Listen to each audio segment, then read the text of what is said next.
Silksong a mis 6 ans, mais qu'est-ce qui s'est passé? Eh ben rien, ils ont bossé. Et oui, rien à voir avec la puissance de la passion ou je ne sais quoi, non, c'est une histoire de contexte. Et le contexte, c'est que la Team Cherry, c'est 5 à 10 personnes. Ça veut dire que c'est beaucoup plus facile de s'organiser, tester des trucs, etc.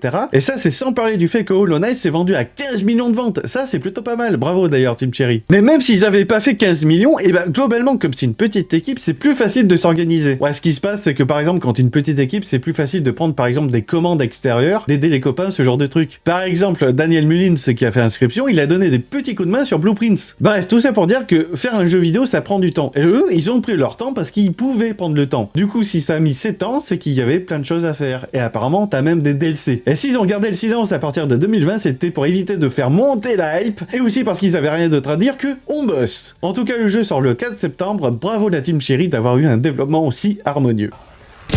Oh, oui. Merci.